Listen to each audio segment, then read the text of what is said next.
ഇപ്പം നമ്മളെ കത്തി നിൽക്കുന്നൊരു സംഭവമാണ് സേവ് ലക്ഷദ്വീപ്. ഷേവ് ലക്ഷദ്വീപ് എന്നും പറയുന്നുണ്ട്, സേവ് ലക്ഷദ്വീപ്. അത് ഏതാണെന്നുള്ളത് നിങ്ങൾ തീരുമാനിക്കും. അപ്പോൾ രാജ്യത്ത് കഴിഞ്ഞ കുറച്ച് നാളുകളായി പല പല പല സംഭവങ്ങൾ ഉണ്ടായി.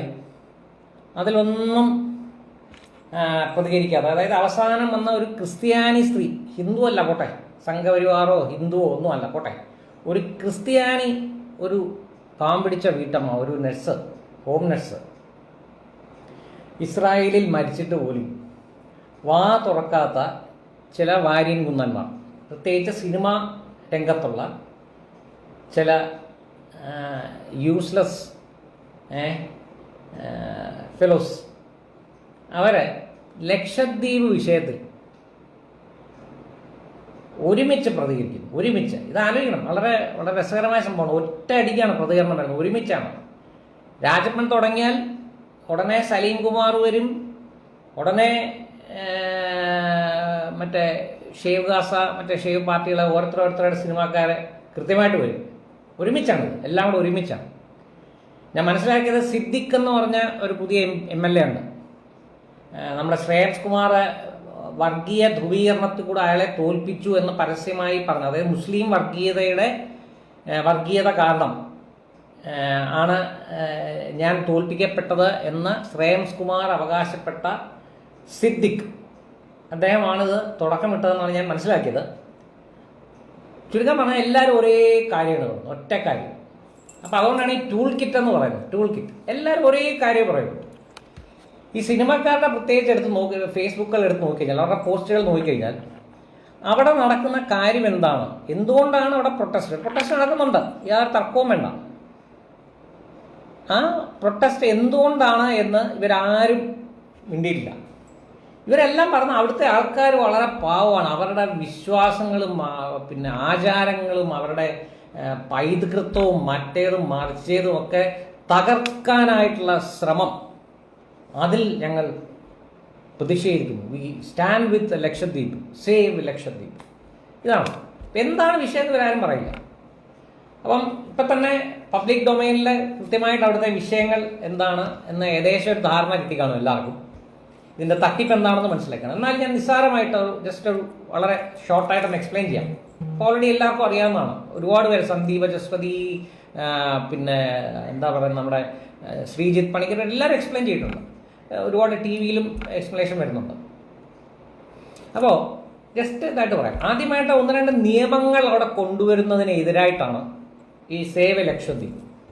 അത് മനസ്സിലാക്കേണ്ടത് ഈ നിയമത്തിൻ്റെ കരട് രൂപമായിട്ടുള്ളൂ എന്നുള്ളതാണ്. ഒരു നിയമം അവിടെ നിലവിൽ വന്നിട്ടേയില്ല. നിയമത്തിൻ്റെ കരട് രൂപത്തിലെ എല്ലാ കാര്യങ്ങളും നിൽക്കുന്നു. കരടാണ്. കരടെന്ന് പറഞ്ഞാൽ ആ കരട് വെറുതെ അല്ല, ഇത് 2-3 മാസം മുമ്പ് തന്നെ ഇത് പബ്ലിഷ് ചെയ്ത് ലക്ഷദ്വീപിലെ ദ്വീപവാസികളോട് നിങ്ങളുടെ അഭിപ്രായം ആരാഞ്ഞു. എന്താണ് നിങ്ങളുടെ അഭിപ്രായം, ഇങ്ങനൊരു ഇത് നടക്കുന്നുണ്ട്, അതിനകത്ത് എന്താണ് നിങ്ങളുടെ അഭിപ്രായം. ഈ അഭിപ്രായം പത്രത്തിൽ കൂടെയും അല്ലാതെയൊക്കെ പരസ്യം ചെയ്ത് ഈ അഭിപ്രായം അറിഞ്ഞ് അത് വെച്ചിരിക്കുന്ന ആ സാഹചര്യമായിട്ടുള്ളൂ. അപ്പോഴാണ് ഈ സമരം ആലോചിക്കണം. ഇനിയിപ്പോൾ ഒരു നിയമം വന്നാൽ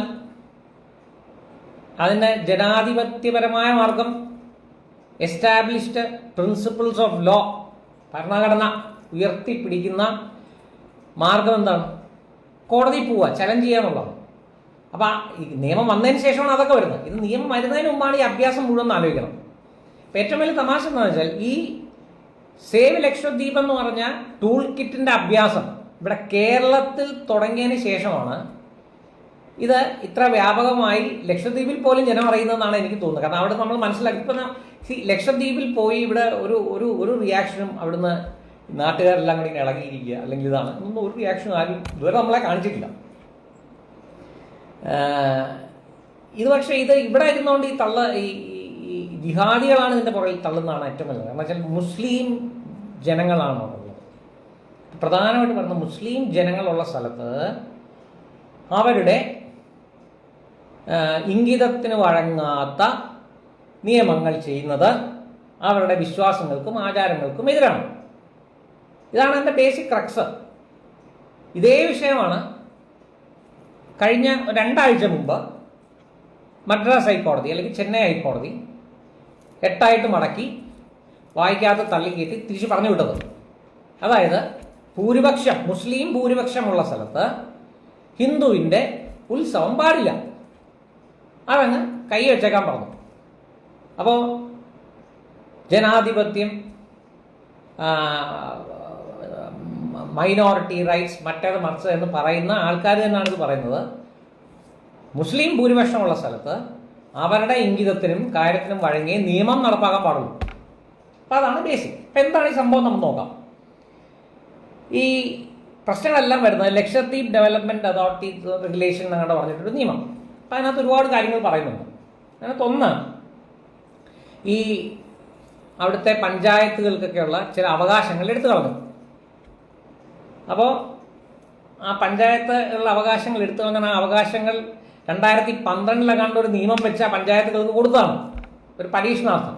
അതായത് നമ്മുടെ ഹെൽത്ത്, പിന്നെ ഫിഷറീസ്, അങ്ങനെ മെയിനായിട്ടുള്ള നമ്മുടെ സംസ്ഥാന സർക്കാരുകൾ, കേന്ദ്ര സർക്കാരും സംസ്ഥാന സർക്കാരുകളും ഹാൻഡിൽ ചെയ്യുന്ന ചില വിഷയങ്ങൾ. ഹെൽത്ത്, ആശുപത്രി കൈകാര്യം ചെയ്യുന്ന പഞ്ചായത്തല്ല കേരളത്തിൽ. നമ്മുടെ നന്മ ഉറങ്ങാത്ത ടീച്ചറായിരുന്നു, ഇപ്പം ടീച്ചർ ഉറക്കമാണ്. ഇപ്പം നമ്മുടെ മാർത്തോമാക്കാരുടെ അല്ലെങ്കിൽ യാക്കോബക്കാരുടെ അനുഗ്രഹത്തോടുകൂടി വെഞ്ചരിച്ച മന്ത്രിയാണിപ്പം നമ്മളെ ഭരിക്കുന്നത്. അപ്പോൾ ഇതൊന്നും നമ്മുടെ പഞ്ചായത്ത് മെമ്പറും പഞ്ചായത്ത് പ്രസിഡന്റും അല്ല ഭരിക്കുന്നത്. അപ്പോൾ അങ്ങനെ ചില വിഷയങ്ങൾ 2012 ഒരു നിയമ ഭേദഗതിയോടുകൂടി പഞ്ചായത്തുകൾക്ക് ഒരു പരീക്ഷണാർത്ഥം കൊടുത്തതോ തിരിച്ചെടുത്തു. അതും പ്രപ്പോസ്ഡ് ലോ ആണ്. അപ്പോൾ വേറൊരു സംസ്ഥാനത്തും ഇല്ലാത്ത കാര്യമായിരുന്നു. അപ്പോൾ അതൊന്ന്. പിന്നെ രണ്ടാമത് അവിടെ കൺസ്ട്രക്ഷന്, അതായത് കൺസ്ട്രക്ഷൻ നടത്തുന്നതിന് ഭയങ്കരമായിട്ട് റെഗുലേഷൻ ഉണ്ടായി. അപ്പം ആർക്കും ഈ പണ്ടുണ്ടായിരുന്ന മാതിരി പണിയാൻ പറ്റില്ല. അപ്പോൾ നിങ്ങൾ മനസ്സിലാക്കേണ്ടത് ലക്ഷദ്വീപ് എന്ന് പറഞ്ഞാൽ ഇന്ത്യയുടെ ഭാഗമാണ്, യൂണിയൻ ടെറിട്ടറി ഇന്ത്യയുടെ ഭാഗമാണ്. അപ്പം ഇന്ത്യയുടെ എല്ലാ ഭാഗത്തും, എല്ലാ സംസ്ഥാനവും, എല്ലാ യൂണിറ്ററിലും നമ്മുടെ സ്ഥലത്തൊക്കെ നമുക്ക് ഇഷ്ടമുള്ള രീതിയിൽ പണിയാൻ പറ്റത്തില്ല. അതിന് ചില റെഗുലേഷൻസ് ഒക്കെ ഉണ്ട്. പഞ്ചായത്ത് രാജ് ആക്ട് അല്ലെങ്കിൽ municipalities act, municipal corporations act എന്നൊക്കെ പറഞ്ഞിട്ട് ബിൽഡിംഗ് റൂൾസ്, ബിൽഡിംഗ് എന്നൊക്കെ പറഞ്ഞിട്ട് ഇതിനൊക്കെല്ലാം നിയന്ത്രണങ്ങളുണ്ട്. അതനുസരിച്ച് നമുക്ക് വീട് പണിയാൻ അല്ലെങ്കിൽ എന്ത് കൺസ്ട്രക്ഷനാണ് നടത്താൻ പറ്റുള്ളൂ. ആ നിയമം അവിടെ കൊണ്ടുവന്നു. അതാണ് ഒന്ന്. അപ്പം അനധികൃതമായ നിർമ്മാണങ്ങൾ തടഞ്ഞു. പിന്നെ പറയുന്നത് അവിടെ പിന്നെ ചില ഷെഡുകൾ, വള്ളം കയറ്റിയിട്ടുന്ന ഷെഡുകളൊക്കെ പൊളിച്ചു ദൂരെ കളഞ്ഞു. അപ്പോൾ ഇതിൻ്റെ തമാശ എന്താണെന്ന് വെച്ചാൽ ഈ വള്ളം വെച്ചിരുന്ന ഷെഡുകളെല്ലാം നിന്നിരുന്നത് സർക്കാർ വസ്തുവിലാണ്. അനധികൃതമായി സർക്കാർ വസ്തുവിൽ കയ്യേറി വെച്ചിരുന്ന ഷെഡുകൾ പൊളിച്ചു മാറ്റും. അത് എവിടെയാണെങ്കിലും പൊളിച്ചു മാറ്റും. അതിന് യാതൊരു തർക്കവും വേണ്ട. എവിടെയാണെങ്കിലും അത് പൊളിച്ചു മാറ്റിയിരിക്കും. അത് ലക്ഷദ്വീപിലല്ല, എവിടെയാണെങ്കിലും സർക്കാർ സ്ഥലത്ത് അനധികൃതമായി കയ്യേറി സ്ഥാപിക്കുന്ന എന്ത് സാധനമാണെങ്കിലും പൊളിച്ചു മാറ്റാൻ സർക്കാരിന് അവകാശമുണ്ട്. സർക്കാർ അത് ചെയ്തു. അത്രേ ഉള്ളൂ അതിനകത്തൊരു കാര്യം. പിന്നെ പറയുന്നത് ഗുണ്ട ആക്ട് ആണ് പ്രധാനം. ഗുണ്ട ആക്ട് സമാധാനത്തോടെയും സാഹോദര്യത്തോടെയും ജീവിക്കുന്ന ജനങ്ങളുള്ള ലക്ഷദ്വീപിൽ, സമാധാനം മാത്രം കാക്ഷിക്കുന്ന ജനങ്ങളുള്ള ലക്ഷദ്വീപിൽ ക്രിമിനൽ കേസുകളൊന്നും കാര്യമായ രീതിയിലില്ലാത്ത ലക്ഷദ്വീപിൽ എന്തിന് ഗുണ്ട ആക്ട്? അതാണ് ചോദ്യം. എന്തിനാണ് ഗുണ്ട ആക്ട്? അപ്പോൾ ഗുണ്ട ആക്ട് എന്ന് പറഞ്ഞാൽ ഗുണ്ടയാകുന്നവർക്കുള്ള ആക്ടാണ്. ഇല്ലീഗലായിട്ടുള്ള കാര്യങ്ങൾ ചെയ്യുന്നവരെ തടയാനുള്ള ആക്ടാണ്. ആ നിയമം ഇന്ത്യൻ പീനൽ കോഡ് ഉൾപ്പെടെ എല്ലാ നിയമങ്ങളും ലക്ഷദ്വീപിലും ബാധകമാണ്. അതവിടെ നടപ്പിലാക്കാൻ തീരുമാനിച്ചാൽ ക്രിമിനലുകൾ മാത്രം ബഹളം വെച്ചാൽ പോരെ. ഇന്നത്തെ ഏറ്റവും വലിയൊരു തമാശ എന്താണെന്ന് വെച്ചാൽ, ഇന്ന് നിങ്ങൾ ശ്രദ്ധിച്ച് കാണും, ഇന്നലെ ഉച്ച മുതൽ ടി വിയിലും ഇന്ന് രാവിലത്തെ പത്രത്തിലൊക്കെ ഉണ്ട്, നമ്മുടെ ലക്ഷദ്വീപ് അഡ്മിനിസ്ട്രേറ്റർക്ക് കനത്ത തിരിച്ചടി ഹൈക്കോടതി നൽകി. കേരള ഹൈക്കോടതി എന്താണ്? 3 അസിസ്റ്റന്റ് പബ്ലിക് പ്രോസിക്യൂട്ടർമാരെ സ്ഥലമാറ്റ ഉത്തരവ് ഹൈക്കോടതി സ്റ്റേ ചെയ്തു. അത് വലിയ കനത്ത തിരിച്ചടി ആണെന്നാണ് പറയുന്നത്.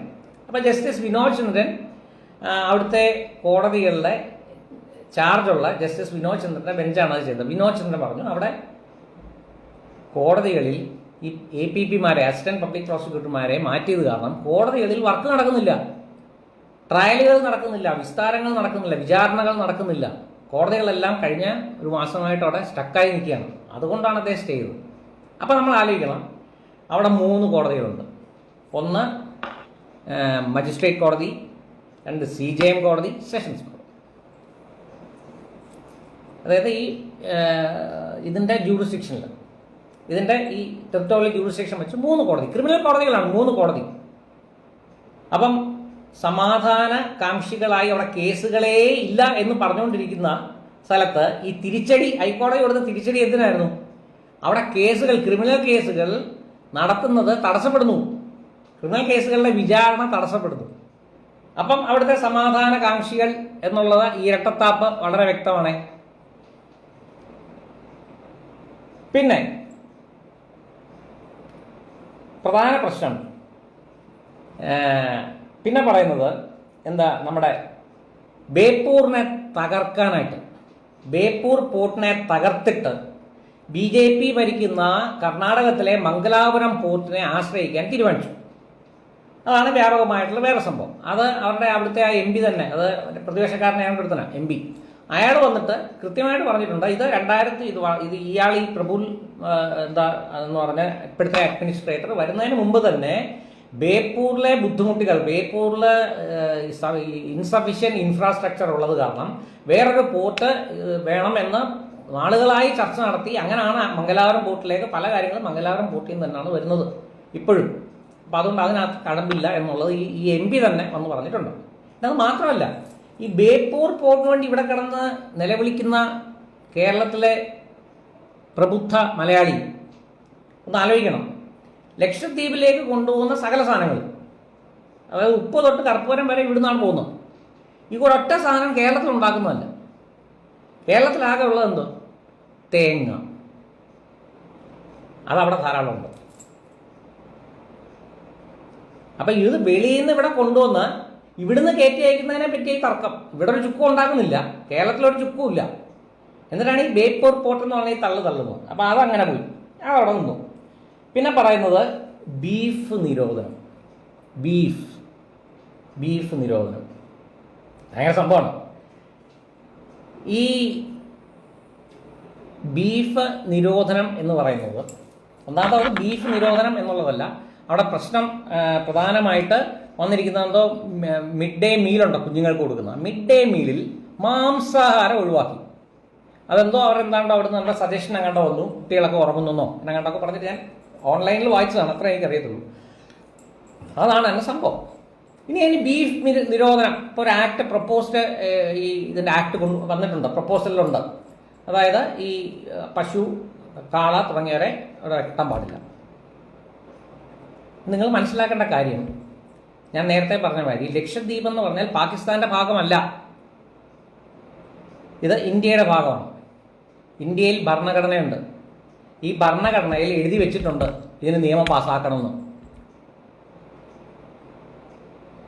ഡയറക്റ്റീവ് പോളിസീസ് ഓഫ് ദ സ്റ്റേറ്റിനകത്ത് കൃത്യമായിട്ട് എഴുതി വെച്ചിട്ടുണ്ട് ഇതിന് നിയമം പാസ്സാക്കണം. അത് വെച്ചിട്ടാണ് വടക്കേ ഇന്ത്യൻ സംസ്ഥാനങ്ങളിൽ, കോൺഗ്രസ് ഭരിക്കുന്ന സംസ്ഥാനങ്ങളിലും ഈ ബീഫ്, അതായത് ബീഫല്ല, ഈ കാളയും പശുവിനെയൊക്കെ, ഗോ വധ നിരോധനം ഒക്കെ ഉള്ളത്. ആ നിരോധനം നടപ്പാക്കും. ഇന്ത്യയുടെ ഭാഗമാണെങ്കിൽ നടപ്പാക്കും. യാതൊരു തർക്കവും വേണ്ടതിന്. അതിനെന്താ ഇത്ര കുഴപ്പം? അവിടെ നടപ്പാക്കിയിരിക്കും. അതിനൊന്നും കിടന്ന് വാല് പൊക്കിയിട്ടോ നിലവിളിച്ചിട്ടോ ഒന്നും ഒരു കാര്യമില്ല. വെറുതെ കുരു പൊട്ടിക്കാന്നുള്ളതല്ലാതെ ഒരു കാര്യമില്ല. അതവിടെ. പിന്നെ ലിക്കർ, മദ്യത്തിൻ്റെ നിരോധനം. അപ്പോൾ ഈ മദ്യത്തിൻ്റെ നിരോധനം നിങ്ങൾ ആലോചിക്കണം. ഏറ്റവും വലിയ തമാശ എന്താണെന്ന് വെച്ചാൽ, ഇവരോട് അവിടെ ഈ മദ്യമോടെ പ്രപ്പോസൽ എന്താണെന്ന് വെച്ചാൽ, അവിടെ റിസോർട്ടുകൾ വരുമ്പോൾ അവർക്ക് പെർമിഷൻ കൊടുക്കുക എന്നുള്ളതേ ഉള്ളൂ മദ്യത്തിന് വേണ്ടിയിട്ട്, മദ്യം വിസിറ്റേഴ്സിന്. അത് മദ്യ നിരോധനമുള്ള എല്ലാ സ്ഥലത്തും ഉണ്ട്. പെർമിറ്റോട് കൂടി ലിക്കർ കഴിക്കാം. അപ്പം നാട്ടുകാർക്കല്ല മദ്യം. അപ്പം ഈ മലപ്പുറത്തിരിക്കുന്ന കോയ അവനാണ് കിടന്ന് നിലവിളിക്കുന്നത്. മദ്യം കൊണ്ടുവന്ന് അവിടെ മുസ്ലിങ്ങൾ താമസിക്കുന്ന സ്ഥലത്ത് മദ്യം. അപ്പം മലപ്പുറത്ത് ബാറുകളൊന്നുമില്ലേ? മലപ്പുറത്തൊരു വാറുമില്ലേ? ഇനി അത് പോട്ടെ, മാൽഡീവ്സ് എന്ന് പറഞ്ഞ സ്ഥലത്ത് മുഴുവൻ മുസ്ലിങ്ങളാണ്, മുസ്ലിം രാജ്യമാണ്, അവിടെ ഇല്ലേ വാ? അപ്പം ഇതാണ് ഇതിൻ്റെ ഒരു തട്ടിപ്പ്. പിന്നെ പറഞ്ഞത് എന്താണ്? ഡയറി ഫാം അടച്ചുകൂട്ടി, എന്നിട്ട് മറ്റേത് കൊണ്ടുവരുന്നത് എന്താ, മറ്റേ നമ്മുടെ ഗുജറാത്തിലെ സർക്കാരിൻ്റെ വകയാണത്, അത് ഒരു അദാനിയുടെയോ അംബാനിയുടെയോ ഒന്നുമല്ല, മറ്റേ ഗുജറാത്തിൻ്റെ ഇതെന്ന് പറയുന്നത് ഫാം പ്രോഡക്ട്സ്, അമൂൽ. ആകെ ഈ അടച്ചുപൂട്ടിയ ഫാമിൽ ആകെ 15 പശുക്കളാണ് ഉണ്ടായിരുന്നത്. അത് നോട്ടിഫൈ ചെയ്തിട്ടുണ്ട്, ഓപ്ഷന് വേണ്ടിയിട്ട് നോട്ടിഫൈ ചെയ്തിട്ടുണ്ട് 15 പശുക്കൾ. അപ്പോൾ 15 പശുക്കളുള്ള ഫാമാണ് അടച്ചുപൂട്ടുന്നത്. പിന്നത്തെ ഒരു അത് ഈ 15 പശുക്കളെ കൊണ്ടാണ് അവിടെ മുഴുവൻ ആൾക്കാർക്ക് 80,000 ആൾക്കാരെ കണ്ട് അവിടെ ഉണ്ട്. അവർക്കെല്ലാം പാല് കൊടുക്കുന്നത് ഈ 15 പശുക്കളാണ്. അപ്പോൾ അതിൻ്റെ തട്ടിപ്പതാണ്. പിന്നെ പറയുന്നത് എന്താ, അവിടുത്തെ താൽക്കാലിക ജീവനക്കാരെ പലരെയും പിരിച്ചുവിട്ടു. അയ്യോടാ, താൽക്കാലിക ജീവനക്കാർ താൽക്കാലികമാണ് സുഹൃത്തുക്കളെ. താൽക്കാലിക ജീവനക്കാരെ പിരിച്ചുവിടും ആവശ്യം കഴിഞ്ഞാൽ. ആണ് ഇത്ര വലിയ കുഴപ്പമെന്തോ? ഇവിടെ കേരളത്തിൽ താൽക്കാലിക ജീവനക്കാരെ പിടിച്ചിടുന്നു. ഞാനിപ്പോൾ ഈ വെക്കേഷൻ ടൈമിൽ 5 കേസ് കൊടുത്തിട്ടിരിക്കുക. അതായത് ഈ കേരള വാട്ടർ അതോറിറ്റിയിലെ മീറ്റർ റീഡേഴ്സ് 20ഉം 25ഉം വർഷമായി ജോലി ചെയ്തുകൊണ്ടിരുന്ന മീറ്റർ റീഡർമാരെ വെറും 650 മുതൽ 800 വരെ ശമ്പളം ദിവസക്കൂലിയിൽ 25ഉം 30ഉം വർഷമായി ജോലി ചെയ്യുന്ന മീറ്റർ റീഡർമാരെ പിരിച്ചുവിടാൻ തുടങ്ങി. എന്തിനാണെന്നറിയോ? സഹാക്കളെ കയറ്റാൻ ഇവരെയൊക്കെ പിരിച്ചുവിടുക. അപ്പം ഞാൻ അതിന് ഹൈക്കോടതി കേസ് കൊടുത്ത് സ്റ്റേ വാങ്ങിച്ചിട്ടുണ്ട്. അത് ആവശ്യം കഴിഞ്ഞാൽ ഇവരെ പിടിച്ചുവിടും. അതാണല്ലോ താൽക്കാലിക ജീവനക്കാർ, താൽക്കാലികമാണ്. അപ്പം ഇത്രയാണ് ഇവരുടെ ഈ ബേസിക്കായിട്ട് ഈ ലക്ഷദ്വീപിലെ ഇഷ്യൂ. അപ്പോൾ നിങ്ങൾക്കൊരു ഐഡിയ കിട്ടിക്കാണും. ഇതെല്ലാവരും ഇപ്പോൾ പബ്ലിക് ഡൊമൈൻ ഓൾറെഡി ഉണ്ട് ഈ തട്ടിപ്പിൻ്റെ കാര്യം. അപ്പം നമ്മൾ മനസ്സിലാക്കേണ്ടത് എന്തുകൊണ്ടാണ് ഈ പ്രൊട്ടസ്റ്റ് വന്നത്? ഈ പ്രൊട്ടസ്റ്റ് വളരെ പ്ലാൻഡ് ആയിട്ട് വരുന്നത് എന്തുകൊണ്ട്, എന്ത് റീസണിലാണ് ഈ പ്രൊട്ടസ്റ്റ് വന്നത്? തുടങ്ങുന്നത് നമ്മുടെ വാര്യംകുന്നൻ എന്ന് പറഞ്ഞ പൃഥ്വിരാജ്. നിങ്ങളൊരു വലിയ തമാശ ശ്രദ്ധിച്ചു കഴിഞ്ഞാൽ നിങ്ങളൊന്ന് എടുത്തു നോക്കൂ. മമ്മൂട്ടിയുടെ ഫേസ്ബുക്കിലൊന്ന് പോയി നോക്കൂ, ട്വിറ്ററിൽ പോയി നോക്കൂ. ഈ വിഷയം സംസാരിച്ചിട്ടില്ല. ദുൽഖർ സൽമാൻ ഈ വിഷയം മിണ്ടിയിട്ടേ ഇല്ല, അറിഞ്ഞിട്ടേ ഇല്ല. പിന്നെ ആസിഫ് അലി അറിഞ്ഞിട്ടില്ല. ഫഹദ് ഫാസിൽ അറിഞ്ഞിട്ടില്ല. ഈ മുസ്ലിം ആയ കേരളത്തിലെ എന്താ പറയുന്നത് നമ്മുടെ സിനിമാ നടന്മാർ, അവർക്കാർക്കും ഈ വിഷയമില്ല. പക്ഷേ ഈ ചൊറിച്ചിൽ മുഴുവൻ പൃഥ്വിരാജ്, സലീം കുമാർ, അങ്ങനെ തുടങ്ങിയ കുറേ ഹിന്ദു നാമധാരികളായ കുറേ വാര്യംകുന്നന്മാർക്കാണ്. ഇത് നമ്മൾ മനസ്സിലായി. ഇത് വളരെ സിമ്പിളാണ്. നമ്മൾ ഇവരഭിനയിക്കുന്ന സിനിമകൾ പ്രൊഡ്യൂസ് ചെയ്യുന്ന ആൾക്കാരുടെ പേരെടുത്താൽ മനസ്സിലാവും. ഈ സിനിമാ ഫീൽഡിലെ ജിഹാദി ഇൻഫ്ലുവൻസ് നിങ്ങൾ എടുത്ത് നോക്കിക്കഴിഞ്ഞാൽ മനസ്സിലാവും. ഇവരുടെയൊക്കെ സിനിമകളുടെ ഇതെടുത്ത് നോക്കിക്കഴിഞ്ഞാൽ മനസ്സിലാവും. അപ്പം ഇത് വളരെ കൺസേർട്ടഡ് ആയിട്ട്, അപ്പം ഇവനെ ഈ പൃഥ്വിരാജിനൊന്നും വേറെ നിലനിൽപ്പില്ല. അവനിത് പറഞ്ഞേ പറ്റുള്ളൂ. അവൻ എന്തെങ്കിലും ഇതിനെപ്പറ്റി പറഞ്ഞില്ലെങ്കിൽ അവനെ ഫീഡ് ചെയ്യുന്ന ജിഹാദികളാണ്. അപ്പം ഈ ഇഷ്യൂ പെട്ടെന്ന് തുടങ്ങുന്നതിനെ നിങ്ങളൊന്ന് ആലോചിച്ച് നോക്കി. അവിടെ ഇത് ലൈം ലൈറ്റിലേക്ക് വരുന്നത് എങ്ങനെയാണ്? ഇതിൻ്റെ എന്താ പറയുക, നമ്മുടെ ലക്ഷദ്വീപിന് അടുത്ത് വെച്ച് ശ്രീലങ്കൻ ബോട്ടുകൾ പിടിക്കുന്നു. അതിനകത്ത് AK-47 കോടിക്കണക്കിന് രൂപ വരുന്ന ഹീറോയിൻ, അത് മയക്കുമരുന്ന്, ഇതെല്ലാം വെച്ചിട്ടാണ് പിടിക്കുന്നത്. അപ്പോൾ അങ്ങനെയാണ് ഇത് ഈ ലക്ഷദ്വീപിലെ ആക്ടിവിറ്റീസ് ലൈം ലൈറ്റിലേക്ക് വരുന്നത് തന്നെ അങ്ങനെയാണ്. അപ്പം ന്യായമായി നമുക്ക് സംശയം തോന്നാം. അതായത് സംശയിക്കുന്നവരെ നമുക്ക് തെറ്റ് പറയാൻ പറ്റില്ല. എന്താണ് ഈ സിനിമാ നടന്മാർ ഈ മയക്കുമരുന്നിൻ്റെ ഉപയോഗം അല്ലെങ്കിൽ മയക്കുമരുന്ന് മാഫിയയുടെ ഭാഗം, അല്ലെങ്കിൽ മയക്കുമരുന്ന് ഉപയോഗിക്കുന്നവരുടെ ആ കണ്ണികളിലെ ഒരു ഭാഗമായത് കാരണമാണ് ഈ ഒരു ചൊറിച്ചിൽ വന്നത് നമുക്ക്. കാരണം എന്ന് വെച്ചാൽ ഇത് സിനിമാ ഫീൽഡിൽ സപ്ലൈ ചെയ്തുകൊണ്ടിരുന്നു എന്ന് പറഞ്ഞ ഒരു പ്രധാനപ്പെട്ട ആൾ ജയിലിൽ കിടക്കുക ബാംഗ്ലൂര്. നമ്മുടെ പാർട്ടി സെക്രട്ടറിയുടെ മോൻ, പഴയ പാർട്ടി സെക്രട്ടറിയുടെ മോൻ, അദ്ദേഹം ജയിലിലാണ്. അദ്ദേഹം സിനിമാ ഫീൽഡിലാണ്. അദ്ദേഹത്തിൻ്റെ സിനിമയൊക്കെ നിങ്ങൾ കണ്ടു കാണും. അഭിനയത്തിൻ്റെ കൊടിമുടി കയറി നിൽക്കുന്ന ഒരു നടനായിരുന്നു. പക്ഷെ അദ്ദേഹം സിനിമയിലുണ്ട്. ഇവിടെ സിനിമയിൽ അഭിനയിക്കാൻ പറ്റുന്നവൻ തെണ്ടിത്തിരിഞ്ഞ് നടക്കുന്ന കാലത്ത് ഇവനെ പോലൊരു ഉണ്ണാക്കൻ സിനിമ താരമാണ്. അപ്പം അവൻ്റെ സിനിമ ആക്ടിവിറ്റി എന്ന് പറഞ്ഞാൽ ഇവർക്കെല്ലാം സപ്ലൈ ചെയ്യാന്നുള്ളതാണ് ഈ ഇവരുടെ അലിഗേഷനകത്തുണ്ട്. സിനിമാ ഫീൽഡിൽ സപ്ലൈ ചെയ്തിട്ടുണ്ട്, സിനിമാ ഫീൽഡിൽ ഇതുമായിട്ട് ബന്ധപ്പെട്ടിട്ടുണ്ട്. നമുക്കെല്ലാം അറിയാം സിനിമാ ഫീൽഡിൽ ഈ മയക്കുമരുന്നിൻ്റെ ഇൻഫ്ലുവൻസ് പ്രൊഡ്യൂസേഴ്സ് അസോസിയേഷനും മറ്റവരും എല്ലാം ഓപ്പണായിട്ട് തന്നെ പറഞ്ഞിട്ടുണ്ട്. ഈ മട്ടാഞ്ചേരി ഗ്രൂപ്പ് എന്ന് പറഞ്ഞാൽ മറ്റേ നമ്മുടെ മീൻ വറുത്ത മത്തിയുടെയൊക്കെ ആൾക്കാരെ ഇവരെല്ലാം കൂടെ മട്ടാഞ്ചേരി ഗ്രൂപ്പ് തന്നെ ഉണ്ടാകുന്ന കിട്ടുന്നു. അതിനകത്ത് ഈ പല പ്രമുഖന്മാരും ഇതിനകത്ത് ഈ നൈറ്റ് പാർട്ടികളിലൊക്കെ ഭാഗവാക്കാവുന്നു എന്നാണ് കേൾവി. അപ്പം ഇതിനകത്തൊക്കെ ഇവരുണ്ട്. കാരണം വെച്ചാൽ ഇതിപ്പോൾ ലക്ഷദ്വീപ് വഴിയുള്ള പരിപാടിയാണ് ഇപ്പോൾ ഇവർക്ക് കിട്ടുന്ന ഒരു ഏക ആശ്രയം എന്നാണ് ഞാൻ മനസ്സിലാക്കിയത്, ഈ മയക്കുമരുന്നിൻ്റെ വരവ്. അപ്പം അതുകൂടെ അങ്ങ് അടഞ്ഞാൽ സംഭവം കുശാലായി, ആകെപ്പെട്ടു. അപ്പം ബഹളം ഉണ്ടാക്കാതെ എന്താ ചെയ്യുന്നത്? എന്താ മാർഗം? ഇതാണ് ജിഹാദി ഇൻഫ്ലുവൻസ്, സീരിയസ് ആയിട്ടുള്ള ജിഹാദി. നിങ്ങൾ ശ്രദ്ധിച്ചാൽ ഈ പാറ്റേൺ ശ്രദ്ധിച്ചാൽ മനസ്സിലാവും. ഇവർക്കൊന്നും അവിടെ നടക്കുന്നത് എന്താണെന്ന് അറിയില്ല, പക്ഷെ അവരെല്ലാം ഇതിന് സപ്പോർട്ട് ചെയ്യണം. അപ്പം നമ്മുടെ രാജ്യത്തിൻ്റെ പോക്ക് എവിടം വരെ എത്തി എന്നാലോചിക്കണം. പിന്നെ ഇതിനകത്ത് ഒരു കാര്യം കൂടെ പറഞ്ഞു, 2 കുട്ടികളിൽ കൂടുതലുള്ള ആൾക്കാർക്ക് പഞ്ചായത്ത് ഇലക്ഷന് മത്സരിക്കാൻ പറ്റില്ല. ആ ഒരു പോയിന്റ് ഉണ്ട്. പഞ്ചായത്ത് ഇലക്ഷന് മത്സരിക്കാൻ 2 കുട്ടികൾക്കുള്ള ആ നിയമം മുസ്ലിങ്ങൾക്ക് ഈ പെറ്റുപെരുകാൻ ഉള്ള അവരുടെ ആ മതപരമായ അവകാശത്തിനെ ഹനിക്കുന്നതാണ്. ഈ നിയമം നമ്മുടെ ഐലൻഡിൽ മാത്രമല്ല, ലക്ഷദ്വീപിൽ മാത്രമല്ല, നമ്മുടെ കോൺഗ്രസ് ഭരിക്കുന്ന രാജസ്ഥാൻ, പ്രതിപക്ഷം ഭരിക്കുന്ന തെലങ്കാന തുടങ്ങി ഒരുപാട് സംസ്ഥാനങ്ങളിൽ നിയമം ഓൾറെഡി ഉണ്ട്. അതിനൊക്കെ സുപ്രീം കോടതിയിലും ഹൈക്കോടതിയിലും ഒക്കെ ചലഞ്ച് ചെയ്ത് ഓൾറെഡി എല്ലാം തീർന്നു പോയതാണ്. 1992 രാജസ്ഥാനിൽ വന്നു. സെക്ഷൻ 26 സബ്സെക്ഷൻ 15 പഞ്ചായത്ത് രാജ് ആക്ടിൽ വളരെ വ്യക്തമായിട്ട് പറഞ്ഞു 2 മക്കളിൽ കൂടുതലുള്ളവർക്ക് മത്സരിക്കാൻ പറ്റില്ല. അപ്പം ഇതാണ് എൻ്റെ ആക്ച്വൽ സിറ്റുവേഷൻ. ഇത് ആകെ പ്രധാന പ്രശ്നം എന്ന് വെച്ചാൽ വിധ്വംസക പ്രവർത്തനങ്ങളിൽ തടസ്സം നേരിടുന്നു.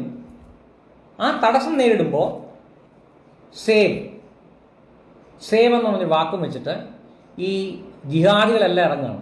അപ്പം ജിഹാദികളുടെ ഒരു ടൂൾ കിറ്റാണ്.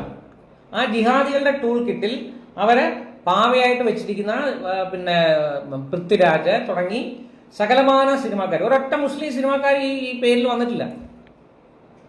കാരണം ഹിന്ദു നാമധാരികളായ സിനിമാക്കാർക്കാണ് നിലനിൽപ്പിന്റെ പ്രശ്നം. അല്ലെങ്കിൽ ഇവരാരും സിനിമയ്ക്ക് വിളിക്കത്തില്ല, മൂലയിലിരിക്കും.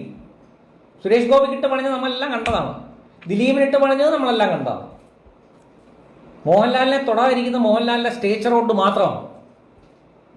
മോഹൻലാലിനെ തൊടാൻ പറ്റാഞ്ഞിട്ടാണ്, ആവുന്ന ശ്രമിക്കുന്നതാണ്. കാരണം ഇവരെ സംബന്ധിച്ചോളം ഏതെങ്കിലും നടൻ, ഇപ്പൊ ഉണ്ണി മൂന്തൻ ഒരു ആഞ്ജനേയന്റെ പടം വെച്ചൊരു ഫോട്ടോ ഇട്ടപ്പോൾ എന്തായിരുന്നു ഇടപാട്? അപ്പോ ഈ തെമ്മാടിത്തരം, എല്ലായിടത്തും മതം കലർത്തുന്ന തെമ്മാടിത്തരം, എന്നിട്ട് മതത്തിന്റെ കൂട്ടായ്മയുടെ പേരിൽ ബാർഗെയിൻ ചെയ്യുകയും തെമ്മാടിത്തരം കാട്ടുകയും ആൾക്കാരെ വിരട്ടുകയും ഈ കാണിക്കുന്ന തെമ്മാടിത്തരം ഇവന്മാർക്കെല്ലാം കാണിക്കാം. നമ്മൾ പറഞ്ഞാൽ വർഗീയത, ചാണകം, ഇതല്ലേ സത്യമായിട്ട് നിങ്ങളൊന്ന് ആലോചിച്ചു.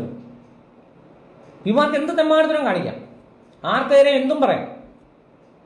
അതിന് ഈ പറഞ്ഞ മാതിരി അവരുടെ ഒട്ടകച്ചാണകവും ഒക്കെ തിന്ന് നടക്കുന്ന കുറെ മണ്ടന്മാർ, നിവൃത്തിയിടുകൊണ്ട് ഈ പൃഥ്വിരാജിനെ കൂട്ടുള്ള കുറെ ഉണ്ണാക്കന്മാരെ കിട്ടും. അവനെ പൊക്കി പിടിച്ചിട്ടാണ് ഫൈറ്റ്. അവരാണ് മുമ്പിൽ നിൽക്കുന്നത്. അവനെ മുമ്പിൽ നിർത്തിയിട്ടാണ് ഈ ഫൈറ്റ് മുഴുവൻ. അപ്പം ഇത് കൃത്യമായിട്ട് നിങ്ങൾ ആലോചിച്ച് നോക്കൂ. കേരളത്തിൽ ഇല്ലാത്ത പ്രശ്നങ്ങളുണ്ട്.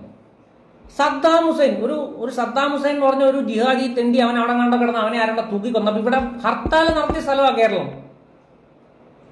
എന്നാലോചിച്ച് നോക്കി, ഹർത്താൽ നടത്തിയ സ്ഥലം. കൃഷി എന്ന് പറഞ്ഞൊരു സാധനം ഇവിടെ ഇല്ല. കർഷകർക്ക് വേണ്ടി ഇവിടെ save farmers, save Saddam Hussein. ഇവിടെ പ്രശ്നം ഉണ്ടായില്ല. അതിനിടയ്ക്ക് വേറെ ഒരു സിനിമാ നടി പറഞ്ഞത് ഇത് കാശ്മീരാക്കാനുള്ള ശ്രമമാണ്. കാശ്മീർ കയ്യിൽ നിന്ന് പോയി, ഇനി ഇതും കയ്യിൽ നിന്ന് പോകും. അപ്പൊ അതെന്താണ് അർത്ഥം? കാശ്മീർ കയ്യിൽ നിന്ന് പോയി. അതായത് അവിടെ ഈ ഏർപ്പാടുകൾ മുഴുവൻ നടത്തിക്കൊണ്ടിരിക്കുകയായിരുന്നു, ഇപ്പം അത് കയ്യിൽ നിന്ന് പോയി. അവിടെയൊക്കെ ക്ലീനായി കാര്യങ്ങൾ, അവിടെ കയ്യിൽ നിന്ന് പോയി. അപ്പം ഇതും കയ്യിൽ നിന്ന് പോവും. കാശ്മീർ പോയ മാതിരി ഇതും പോവും. അപ്പോൾ ഇത് വളരെ വ്യക്തമാണ്, വളരെ വളരെ വ്യക്തമാണ്. ഇത് ഇവരുടെ ഈ ആക്ടിവിറ്റീസ്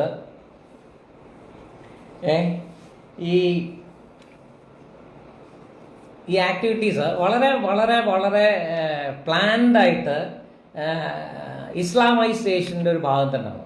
കാരണം അവരുടെ അജണ്ട എവിടെയെങ്കിലും ബ്ലോക്ക് ആയിട്ടുണ്ടെങ്കിൽ കൂട്ടത്തോടെ അറ്റാക്ക് ചെയ്യുന്നുണ്ട്. അവരുടെ അജണ്ട, അതായത് ഇസ്ലാമൈസേഷൻ എന്ന് പറഞ്ഞൊരു അജണ്ട, അതിൻ്റെ ഭാഗമായിട്ട് ഈ മയക്കുമരുന്ന്, കാരണം മയക്കുമരുന്ന് ഇവരാരും കഴിക്കില്ല. നിങ്ങളൊന്ന് പേപ്പർ എടുത്ത് ശ്രദ്ധിച്ചാൽ മതി, വലിയ മയക്കുമരുന്നും കാര്യങ്ങളും എല്ലാം കൊണ്ടുവരുന്ന പിടിക്കുന്നതിൽ 90% ആൾക്കാർ മുസ്ലിങ്ങളാണ്.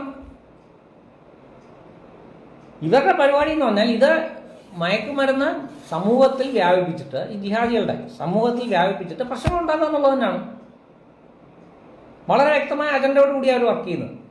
നമ്മുടെ സമൂഹത്തിനെ ഇല്ലാതാക്കി ഡിസ്ട്രോയ് ചെയ്യുക എന്നുള്ളത് തന്നെയാണ് അവരുടെ ഉദ്ദേശം. അപ്പം അതിനെ എതിര് നിൽക്കുന്ന ആരുണ്ടോ, അതിനെതിരെ നിൽക്കുന്ന എന്ത് നടപടി ഉണ്ടായാലും അത് ജനാധിപത്യത്തിനും പിന്നെ ഫ്രീ സ്പീച്ചിനും മറ്റേതും മറിച്ചതിനും എഗെയിൻസ്റ്റ് ആണ് എന്ന് പറഞ്ഞ് തള്ളിക്കൊണ്ടുവരിക. എല്ലാവരും കൂടി ഒരുമിച്ച് ഇറങ്ങുക. അപ്പോൾ ഇവിടുത്തെ ഒരു ഗതികേട് ആലോചിച്ച് നോക്കുകയാണെ, PD സതീശൻ എന്നാൽ കോൺഗ്രസ് സകല നേതാക്കളും, CPM സകല നേതാക്കളും, സകലമാന ആൾക്കാരും ഇറങ്ങിയിരിക്കുകയാണ്. ഞാനാണ് മുസ്ലിമിന്റെ രക്ഷകൻ, ഞാനാണ് ഇസ്ലാമിന്റെ രക്ഷകൻ, ഞാനാണ് മുസ്ലിമിന്റെ രക്ഷകൻ, ഞാനാണ് മുസ്ലിമിന്റെ രക്ഷകൻ. ഒന്ന് ആലോചിച്ചോ, ഒരു ഹിന്ദു വിഷയം വന്നാൽ പോടാന്ന് പറയും. ഇത് മുസ്ലിമിന്റെ ഒരു അത് ഇസ്ലാമിന്റെ വിഷയമല്ല, മുസ്ലിമിന്റെ വിഷയമല്ല ഇത്. പക്ഷെ അത് മുസ്ലിമിന്റെ വിഷയമാക്കി ഒരുത്തൻ മാറ്റി, അത് വെച്ചിട്ട് 10 മുസ്ലിമിന്റെ വോട്ട് കിട്ടാം എന്ന് പറഞ്ഞ് ഒരുത്തൻ ഇറങ്ങിക്കഴിഞ്ഞപ്പോൾ ഇവിടെ കിടമത്സരമാണ് മുസ്ലിമിന്റെ വോട്ടിന് വേണ്ടിയിട്ട്. എന്ന് ആലോചിച്ച് നോക്കി, എന്തൊരു നിലവിളിയാന്ന് ആലോചിച്ച് നോക്കി. ഈ നിലവിളി നിങ്ങൾ ശബരിമല വിഷയത്തിൽ കണ്ടിട്ടുണ്ടോ? ഈ ബഹളം ഇവിടെ ഉത്സവത്തിന് കാവിക്കൊടി പാടില്ല എന്ന് പറഞ്ഞ് ഉത്തരവിറക്കി. ഉത്സവത്തിന് കാവിക്കൊടി ഉപയോഗിക്കാൻ പാടില്ല എന്ന് പറഞ്ഞ് ഉത്തരവിറക്കി. ആരെങ്കിലും ശബ്ദിച്ചിട്ടുണ്ടോ? ആരെങ്കിലും മിണ്ടിയിട്ടുണ്ടോ? മലബാർ ദേശത്ത് നിന്ന് 18 കോടി രൂപ എടുത്ത് പിണറായി വിജയൻ പുട്ടടിക്കാൻ ഉപയോഗിച്ചു. ആരെങ്കിലും അനങ്ങിയിട്ടുണ്ടോ? ഒരക്ഷരം ആരെങ്കിലും പറഞ്ഞോ? എവിടെയായിരുന്നു ഈ കോൺഗ്രസ്സുകാരും ബാക്കിയുള്ളവരൊക്കെ? എവിടെയായിരുന്നു രാഷ്ട്രീയക്കാർ? ഒരക്ഷരം ആരെങ്കിലും മിണ്ടിയോ? കോടതി പോയിട്ടല്ലേ ചെയ്തത്? ഗുരുവായൂർ ദേശത്ത് നിന്ന് എടുത്തു കൊടുത്ത് നിങ്ങൾക്ക് എല്ലാം അറിയാമല്ലോ. 10 കോടി എവിടെ പോയി ഇവരൊക്കെ? സോ ഹിന്ദു വിഷയങ്ങളിൽ ആർക്കും താല്പര്യമില്ല. എന്നാൽ ഒരു മുസ്ലിം ഭൂരിപക്ഷ സ്ഥലത്ത് എന്തെങ്കിലും ഒരു വിഷയം കേന്ദ്ര സർക്കാരിൻ്റെ ഭാഗത്തുനിന്ന് ജിഹാദിസം തടയാൻ, തീവ്രവാദ പരിപാടികൾ തടയാൻ, മയക്കുമരുന്നും AK-47 ഒക്കെ കൊണ്ടുവന്ന് തടയാൻ എന്തെങ്കിലും നടപടിയെടുത്താൽ ഇറങ്ങുക എല്ലാവരും കൂടെ. ഇതാണ് കേരളത്തിലെ സിറ്റുവേഷൻ. ഇതാണ് ഞാൻ പറയുന്നത്, ജിഹാദി കേരളത്തിനെ വിഴുങ്ങുകയാണ്. ജിഹാദികൾ അവരാണ് അജണ്ട തീരുമാനിക്കുന്നത്. അവർ തീരുമാനിച്ച് രാവിലെ എഴുന്നേറ്റ് പറയും ഇന്നതൊക്കെ പറഞ്ഞോടാന്ന് പറഞ്ഞാൽ പിണറായി വിജയൻ ഉൾപ്പെടെ സകലമാന ആൾക്കാരും, രമേശ് ചെന്നിത്തലയും VD സതീശനും സകലമാനം ഇറങ്ങി നിരങ്ങി അങ്ങ് പറഞ്ഞോളൂ. പറയാതിരിക്കാൻ മാർഗമില്ല. കാരണം അവരാണ് തീരുമാനിക്കുന്നത്. ഇവിടെ ഇനി ആരൊക്കെ എന്തൊക്കെ രാഷ്ട്രീയ ഏതൊക്കെ ടോപ്പിക്ക് ചർച്ച ചെയ്യണമെന്ന് യുവമാർ തീരുമാനിക്കും. ഇതാണ് വോട്ട് ബാങ്ക്. ഇതാണ് വോട്ട് ബാങ്ക്. പക്ഷെ നിങ്ങൾ ഒറ്റ കാര്യം മനസ്സിലാക്കിയാൽ മതി, ഈ കേന്ദ്ര ഗവൺമെൻറ് ഭരിക്കുന്നത് നല്ല കറകളഞ്ഞ RSSകാരനാണ്. ആഭ്യന്തരമന്ത്രിയും അത് തന്നെയാണ്.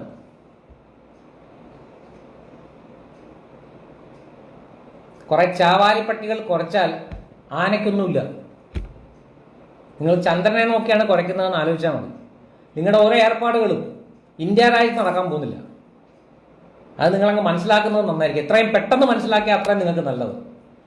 കുറച്ച് നാൾ കേരളത്തിൽ ഈ അഭ്യാസം കാണിച്ച് നിൽക്കാൻ പറ്റുമായിരിക്കും. പക്ഷെ അതും തകർന്ന് പൊളിഞ്ഞു വീഴുന്ന കാലം അതിവിദൂരമല്ല ജിഹാദി സുഹൃത്തുക്കളെ. എത്ര നാളിങ്ങനെ മുമ്പോട്ട് പോകും എന്ന് നമുക്ക് കാണാം. അപ്പം ഈ ലക്ഷദ്വീപിൻ്റെ ഈ വിഷയം ഇത് പറയാൻ കാര്യം എന്ന് വെച്ചാൽ ഇത് നിങ്ങളുടെ മുമ്പിൽ ഇരുന്ന് ഈ തട്ടിപ്പ് ഒന്ന് പുറത്ത് പറയണം എന്ന് വിചാരിച്ചുകൊണ്ട് മാത്രം ഞാൻ വന്നതാണ്. ഇത് നിങ്ങളുടെ മനസ്സിൽ വെക്കുക. ഇത് വെറും തട്ടിപ്പാണ്. ഇതാണ് എന്താ പറയുന്നത്, സംഘടിത മതത്തിൻ്റെ ബാർഗൈനിങ്. സംഘടിത മതം തീരുമാനിക്കും ഇവിടെ എന്താണ് നടക്കുന്നതെന്നുള്ളത്. ഇതൊക്കെ ഓരോ ഓരോരോ ഇൻഡിക്കേഷനാണ്. നിങ്ങളത് കണ്ട് മനസ്സിലാക്കിയാൽ എല്ലാവർക്കും നല്ലത്. പിന്നെ ഈ പറഞ്ഞ മാതിരി അമേരിക്കൻ പ്രസിഡന്റ് പറഞ്ഞു, പിന്നെ പാമ്പിനെ നമ്മുടെ വീട്ടിൽ വളർത്തിയാലേ, വിഷപ്പാമ്പിനെ നമ്മുടെ വീട്ടിൻ്റെ പിന്നാമ്പുറത്ത് വളർത്തിയാൽ അത് അയൽക്കാരെ മാത്രമേ കടിക്കൂ എന്ന് നിർബന്ധമൊന്നുമില്ല. അപ്പം വിഷപ്പാമ്പ് നമ്മുടെ ഈ നാട്ടിൽ കയറി, അതിനെ അടിച്ചു കൊല്ലണോ ഞെക്കിക്കൊല്ലണോ എങ്ങനെ കൊല്ലണം എന്നുള്ളത് തീരുമാനിക്കേണ്ടത് നിങ്ങളാണ്. ഈ വണ്ടിയുടെയൊക്കെ റയർ വ്യൂ മിററിൽ എഴുതി വയ്ക്കും, പുറകിൽ നിന്ന് വരുന്നത് നിങ്ങൾ വിചാരിക്കുന്നതിലും അടുത്താണ്.